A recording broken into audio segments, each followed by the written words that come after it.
La 32e édition du championnat du monde jeunes chevaux de concours complet regroupe comme chaque année la crème des chevaux de 6 et 7 ans. Venant des 4 coins du monde, l'objectif est simple, devenir le meilleur mondial de sa catégorie. But ultime, pas si sûr, car les cavaliers sont ici pour parfaire la formation de leurs futurs cracks. Dans cette première journée d'épreuve, c'est la moitié des concurrents qui se sont élancés dans la compétition. Thomas Carlyle, seul Français de la journée au dressage des 6 ans, présentait la toute récente championne de France Birman, sous le regard bienveillant de son naisseur et propriétaire. C'est vrai que pour les jeunes chevaux, arriver ici, c'est la consécration d'une saison, et puis c'est surtout, j'allais dire, un vrai test pour les jeunes chevaux. Quand on regarde les chevaux performants dans le monde du complet et avec tous les cavaliers, d'ailleurs les meilleurs cavaliers européens sont là, beaucoup sont passés par le Lyon, donc quand ils sont bons ici, en général, c'est de bon augure pour la suite. Une association cavalier-éleveur qui marche. Déjà champion du monde des 7 ans avec Sirocco du Gers en 2013, l'éleveur conforte chaque année la confiance qu'il porte en son cavalier.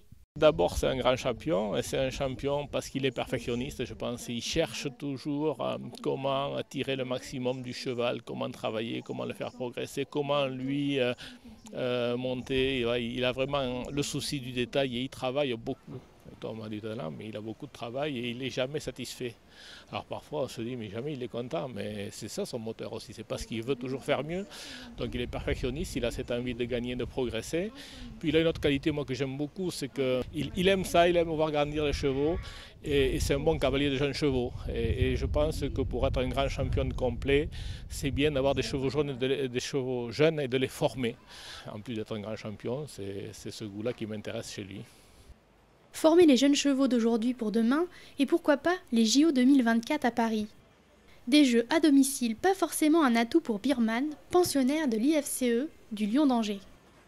C'est jamais un avantage, surtout pour elle, de jouer à domicile. Elle n'a pas l'habitude de voir le parc aussi affolé, avec autant d'agitation. Pour elle, c'est sa maison et c'est toujours un endroit très paisible, très calme. Donc c'est vrai que pour elle qui est assez susceptible au moindre bruit, au moindre geste dans sa vision, ça va toujours être un atelier assez délicat aujourd'hui pour elle. Et elle a été quand même assez perméable, assez sérieuse.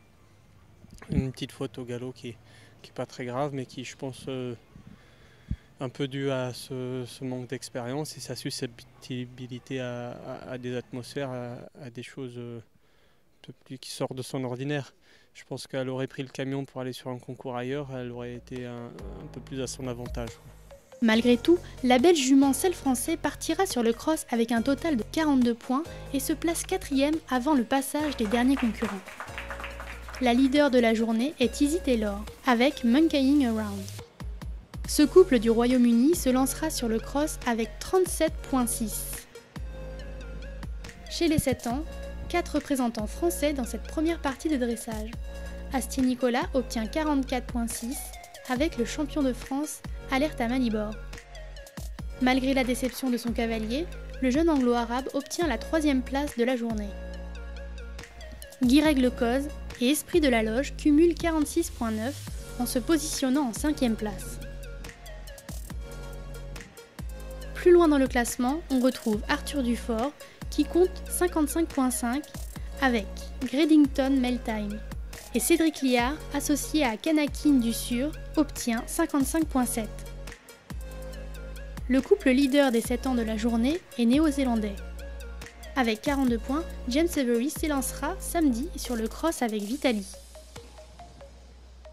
Place au dernier concurrent pour une nouvelle journée de dressage, avec en lice 7 autres couples français.